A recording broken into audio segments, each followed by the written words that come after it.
Zoeira, mano.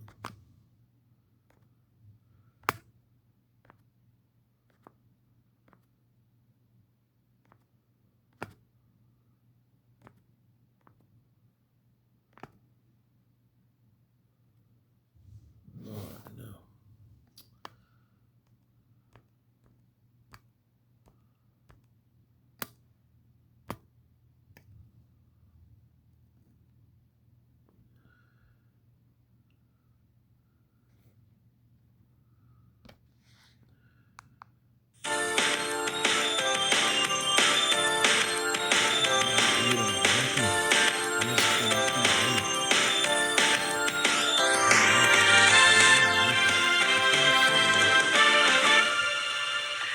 Olá, diante da discussão sobre o acordo ortográfico da língua portuguesa, surge uma nova proposta gramatical. O escritor e filólogo Marcos Bagno, nosso entrevistado de hoje, está lançando a gramática pedagógica do português brasileiro, onde busca formatar as peculiaridades que a língua ganha em convivência com a nossa gente. Que particularidades são estas? Isso a gente fica sabendo daqui a pouco. Na Dica de Leituras, a poesia surgida das inquietações dos poetas. A gente analisa os livros Palavra na Berlinda, de Astrid Cabral, e O Marco do Mundo, de W.J. Soiller. O Leituras começa agora, conversando com Marcos Bagno.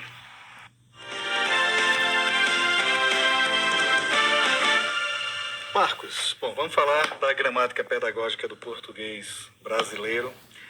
Engraçado, a primeira coisa que me veio à mente quando eu vi o livro era uma promessa feita pelo Mário de Andrade que ele nunca cumpriu. Sim. De escrever a gramatiquinha do português brasileiro. Exatamente. Né? Quer dizer, aonde é que vocês dialogam aí? Olha, em muitos pontos, eu sou um fã incondicional do Mário de Andrade, a tal ponto que eu acho que a cidade de São Paulo devia ter trocado de nome para se chamar Mário de Andrade, porque ele é uma figura muito importante da cultura brasileira e não tem, eu acho, o reconhecimento que mereceria. Então, essa proposta dele, que já vai fazer 90 anos, né, porque a Semana de Arte Moderna faz 90 anos agora, é uma proposta que precisaria ter sido levada adiante com mais afinco durante esse tempo todo. Mas, finalmente, do final do século passado, ou seja, há pouco tempo para cá, não só eu, mas outros estudiosos, outros linguistas também têm produzido gramáticas com essa intenção de revelar para os brasileiros a língua dos brasileiros. Quer dizer, a proposta da gramática basicamente é essa, porque o português ele evolui no Brasil de uma outra maneira que não foi considerada pelos estudos gramáticos anteriores. Isso. Quer dizer, então é aproximar a gramática da língua falada no Brasil. É porque uma gramática, Maurício, é, digamos assim, o retrato de uma língua, né? Infelizmente, por causa da nossa história colonial, o retrato que a gente sempre teve na nossa cabeceira era o retrato do português europeu literário do século XIX. Então, até hoje, muitas regras que as pessoas consideram que têm que ser as corretas, etc., se baseiam nesse tipo de língua que é totalmente defasada no tempo, no espaço e no gênero literário. Então, nós estamos agora tentando fazer um retrato do português brasileiro. É claro que, como o Brasil é muito grande, como há muita variedade na língua falada aqui, nós delimitamos um universo menor, que seria a língua falada nas grandes cidades pelos brasileiros com um padrão de instrução mais elevado, e estamos tentando descrever essa língua, que é a verdadeira norma culta brasileira. Agora, onde é basicamente que se dá o choque, né, entre essa gramática clássica que a gente estudava e essa nova proposta de vocês? Quer dizer, onde é que exatamente se dá o confronto aí, a separação entre essas duas?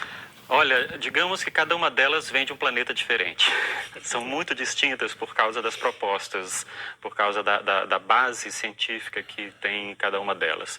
A gramática normativa, como a gente chama, a gramática tradicional, ela remonta, pelo próprio nome, a uma tradição que vem de 2.300 anos atrás.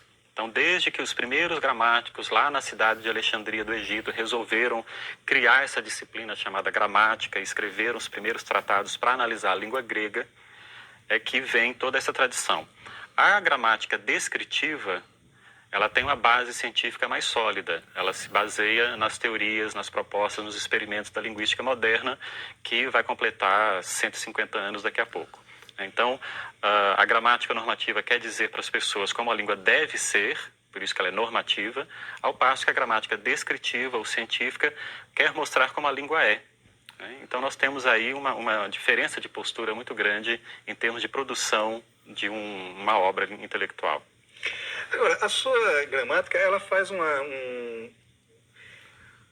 apanhado histórico também do que é da evolução dessa língua portuguesa e remontando, inclusive, ao galego. Sim. Né? Quer dizer, como é que se dá essa evolução até a gente chegar aqui? Como é que você trabalha isso dentro do livro? Essa gramática, ela é muito, digamos assim, ela vai criar muita polêmica, pelo menos eu espero. Porque há várias afirmações que eu faço que não são, digamos, endossadas nem pelos estudos linguísticos mais conservadores. Então, nós temos a tradição de dizer que o português veio do latim. Só que o português, na verdade, é uma derivação da língua galega que era falada no noroeste da Espanha, lá pelo século 9 e 10. E foi baixando, né, ali na península, e, por questões políticas, passou a se chamar português. Né? Então, eu tento contar essa história e mostrar que o nome que a gente dá às línguas não é uma coisa inocente. Tem a ver com questões ideológicas, políticas, culturais. Como os galegos nunca conseguiram independência, sempre ficaram atrelados à Espanha, dizer que a nossa língua vem do galego seria uma coisa, digamos, pouco honrosa, né? Porque como é que a gente vai dizer que uma língua de um povo que conquistou o mundo, que fez grandes descobertas, provém daquela região ali pobre, afastada, de gente rural? Então tem toda uma questão aí de ideologia no próprio nome que a gente dá para as línguas. Por exemplo, por que a gente chama até hoje a língua falada no Brasil de português? Por questões puramente históricas. Né? 500 anos depois, a nossa língua já está muito diferente da língua dos portugueses. Claro que tem muita semelhança, como a gente tem semelhança com o espanhol e com o italiano. Mas, do ponto de vista estrutural, gramatical, são duas línguas diferentes já.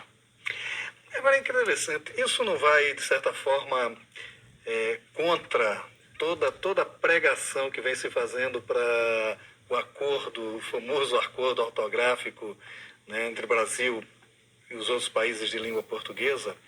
É preciso sempre lembrar que a ortografia é uma coisa e a língua é outra. Né?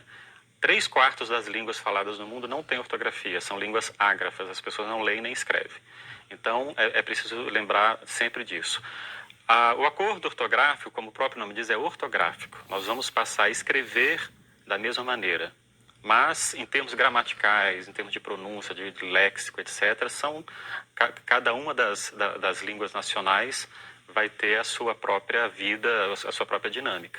Então, a gente simplesmente vai escrever da mesma maneira. Agora, a pronúncia e o modo como a gente vai usar essa língua, inevitavelmente, vai ser diferente para todo mundo. Você fala muito no livro de uma questão interessante, que o ensino da língua nas próprias universidades, ele se dá de uma maneira errada, vamos dizer, né?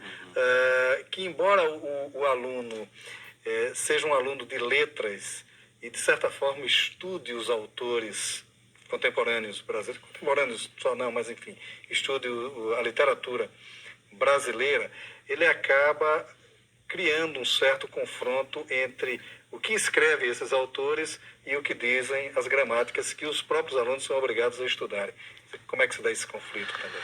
Olha, eu sou um grande crítico do curso de letras em geral, a partir do próprio nome. Né? Essa ideia de letras é uma coisa muito antiga, é um ideário assim, do século XIX, as belas letras, etc. A gente tinha que ter agora cursos de ciências da linguagem. Depois de toda a revolução científica da linguística moderna, não tem mais cabimento ficar falando de letras. Né? Mas aí é só uma questão de nomenclatura. E também eu acredito que falta ao curso de letras uma conscientização de que ali estamos formando professores. A grande vocação desse curso é formar docentes. E as pessoas que trabalham nos cursos de letras, né, nós professores das universidades, ainda temos a ilusão de que vamos formar grandes pesquisadores e grandes críticos literários ou até mesmo escritores, o que não é verdade. Então, o curso de letras precisava direcionar mais o seu trabalho para formar professores.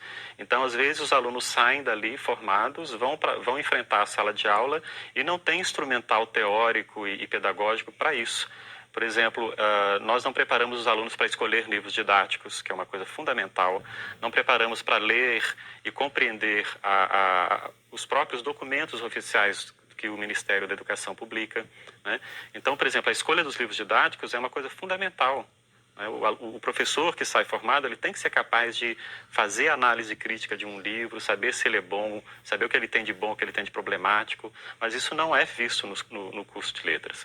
Então, essa minha gramática, ela tem esse título de gramática pedagógica, porque ela é resultado justamente da minha aflição por preencher essas lacunas, que são muitas, que eu acho que existem no curso de letras. Há um dado interessante nessa questão toda com relação à própria literatura brasileira, porque a partir dos pré-modernistas lá de Lobato, Cornélio, enfim, eles começaram, o Simões Lopes Neto, a trabalhar com a linguagem, digamos assim, mais popular, a linguagem que era falada pelas categorias menos cultas E isso acabou se tornando um gênero literário. Sim. Quer dizer, como é que esse gênero acaba sendo encarado por essa nova estudos da gramática? Veja, a verdadeira tentativa de começar a usar um português brasileiro na literatura já vem bem antes até, né? Os românticos já faziam isso. Gonçalves Dias, o Zé de Alencar tem textos polêmicos em que ele defende o português brasileiro, mas de fato é a partir do modernismo que surgem as grandes correntes regionalistas, né? Mas infelizmente essa revolução que foi empreendida na literatura não foi acompanhada dos estudos linguísticos na época, né? Então, apesar de todas toda a polêmica gerada pelo modernismo, né, todas as confusões que eles criaram de propósito, como o famoso poema do Drummond, Tinha uma Pedra no Caminho, etc. Isso não foi acompanhado porque a nossa escola sempre foi muito rígida, muito conservadora e continuava ensinando que essas formas eram licenças poéticas, não deviam ser imitadas e por aí vai, né? O famoso gramático Napoleão Mendes de Almeida, por exemplo, ele dizia que o modernismo não era literatura, que o Drummond não era poeta, imagina, né? Porque ele escreveu Tinha uma Pedra no Meio do Caminho.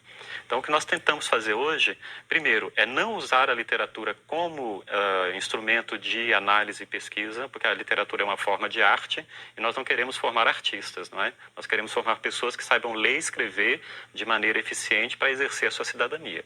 Então, nas gramáticas que são feitas hoje em dia e na minha mesma, nós não usamos o texto literário como exemplo. A gente exemplifica com textos de outros gêneros, texto científico, texto acadêmico, texto jornalístico, a língua falada do dia a dia, né? Porque essa que é a língua realmente dinâmica e viva. A literatura é uma coisa à parte, né? É a mesma coisa que você querer que o instrutor de autoescola forme campeões de Fórmula 1.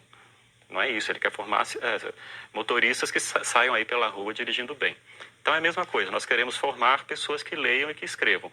Quem quiser se transformar num grande poeta ou num grande escritor, vai seguir o seu caminho tranquilamente, sem precisar.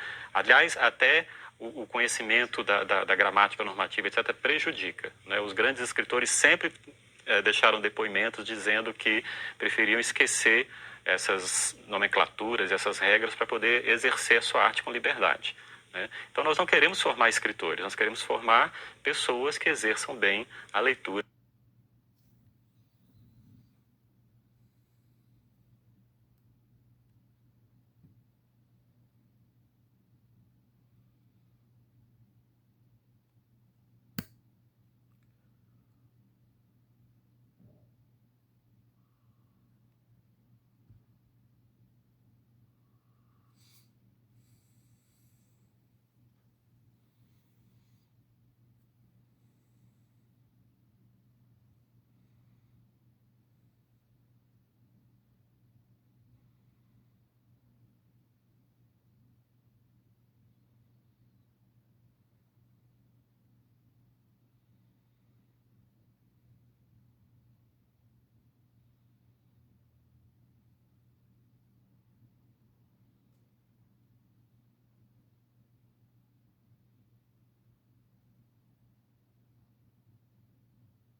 mas um texto, enfim, meio clássico dele, que ele começa com um pronome oblíquo, o texto, e lá para frente ele diz, olha, comecei exatamente com esse pronome, que eu sei que gramaticalmente está errado, para dizer que sou escritor e não gramático.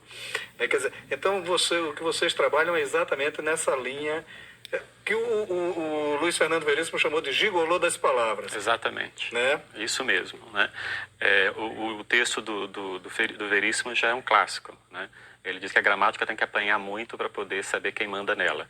E, de fato, quem manda na gramática é o povo, é o usuário da língua. Né?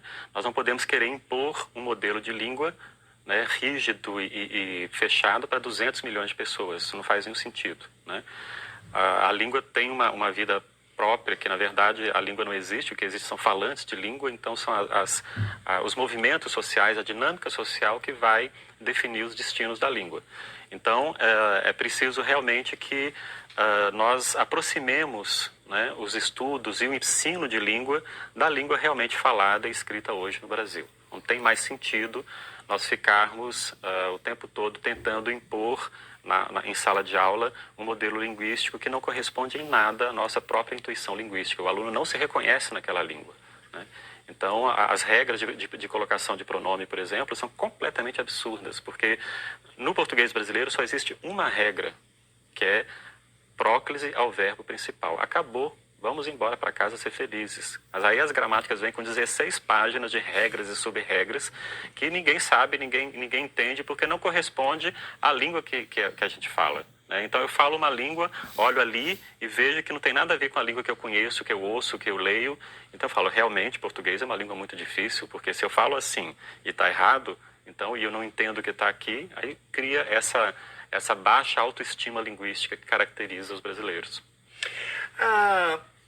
A sobrevivência de alguns termos, hoje em dia é menos frequente isso, mas durante muito tempo se resguardou nas comunidades mais isoladas algumas expressões que vinham lá do português quinhentista. Sim. O arribar, né? Tem até um caso curiosíssimo do Cartola, que numa música ele usa uma expressão e que muitos disseram que estava errada e que Vieira já dizia, né? Sim. Que é: eis que Jesus me premeia. Sim. E não seria premeia, seria premia. Né?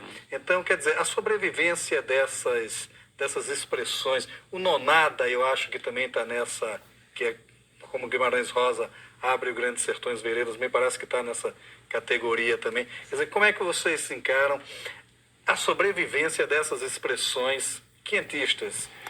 Veja, a língua é um grande museu, né? Digamos, na verdade, a língua são dois museus. Tem um museu que conserva as antiguidades e um museu de arte moderna. Então, nós encontramos na língua, ao mesmo tempo, formas extremamente inovadoras, principalmente nas cidades, onde a vida urbana permite essa criação, e também encontramos formas conservadoras. Né? Então, se nós visitarmos comunidades mais isoladas, principalmente no Nordeste, nós encontramos muitas formas linguísticas que são do passado, que são clássicas, que a gente encontra no português medieval, no português clássico. Né? Um exemplo típico lá de Pernambuco é a palavra fruita. Né? A palavra fruita passou por evoluções e acabou virando fruta. Mas no português arcaico era fruita, a gente encontra lá diversas vezes. Né?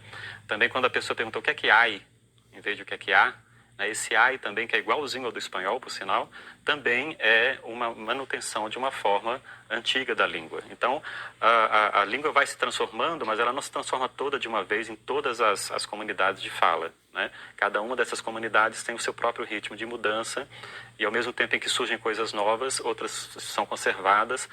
Tudo que diz respeito à língua é extremamente complexo e, por isso mesmo, é um estudo fascinante. Agora, e aí, a partir, quer dizer, você está lançando o livro agora, a Gramática Pedagógica do Português Brasileiro,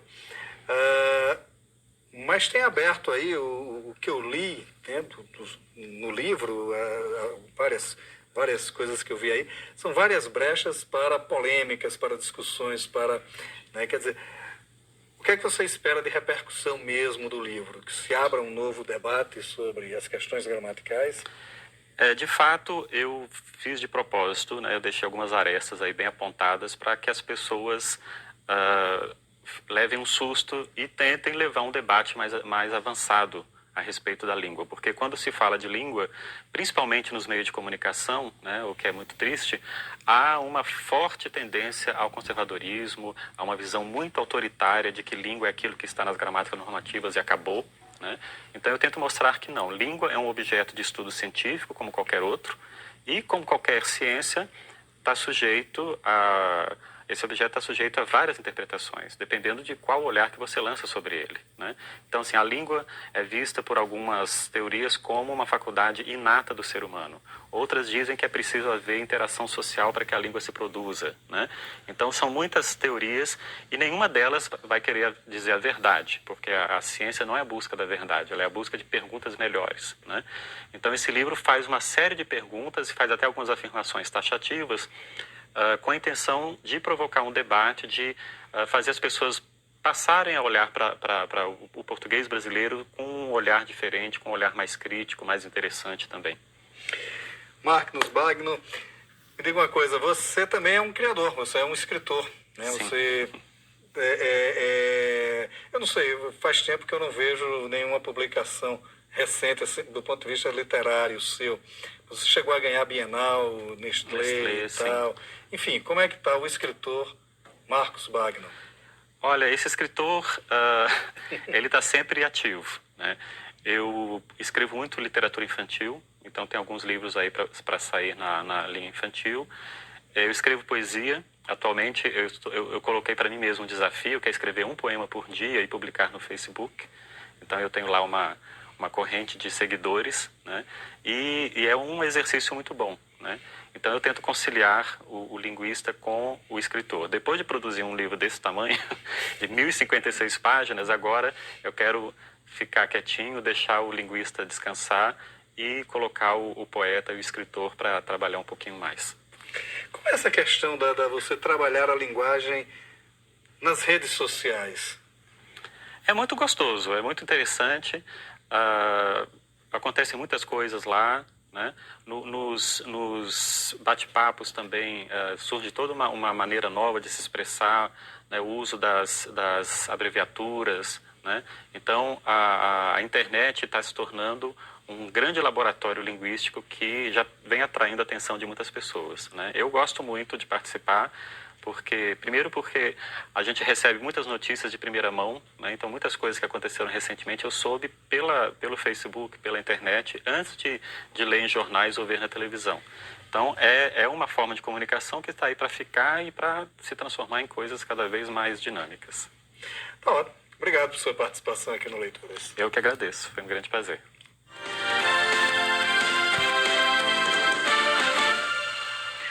Nem só de inspiração sobrevive uma obra poética. Fora do estalo, há temas que movem as inquietações dos poetas. Um caso clássico é o poema feito por Carlos Drummond de Andrade diante da prisão de Nara Leão. Já o que provoca a poetisa Astrid Cabral é a palavra. Seu novo livro, Palavra na Berlinda, lançado pela Ibis Libris, é fruto desta provocação. São poemas dedicados ao ofício de lidar com as palavras, de lapidá-las, de encontrar novos sentidos para a frieza marmórea em que elas hibernam nos dicionários. Pode parecer estranho falar apenas das palavras e seus sentidos no poema. No entanto, a lírica de Astrid vai além. Ela lida com os mecanismos, nem sempre de fácil manipulação, daqueles que vivem a luta cotidiana da escrita. A palavra tem vida, é maleável e depende, como o barro, de um bom artesão para encontrar todas as suas possibilidades. Astrid é um tanto este artesão. Sua poesia tem cor e cheiro. Não se derrama no lirismo barato, mas também não foge ao sentimentalismo. Sua base de apoio é mesmo a vida, e ainda lidando com algo tão abstrato como a palavra, canta o objeto concreto vivência. Voltando ao mundo onírico, há poemas que inspiram outros tantos.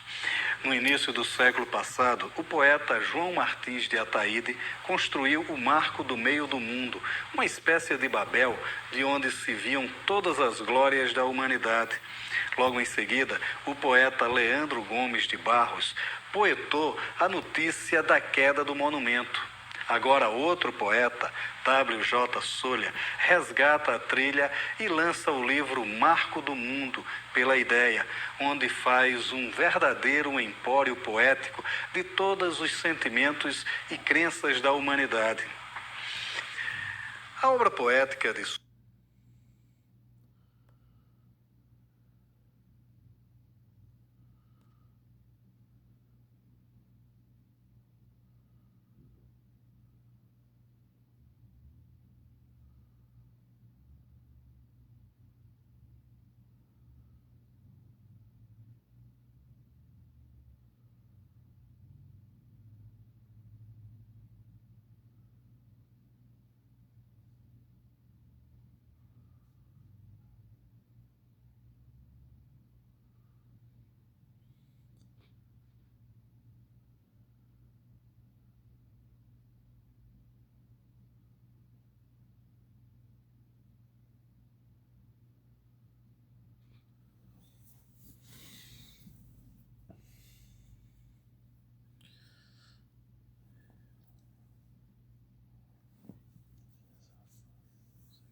Yeah.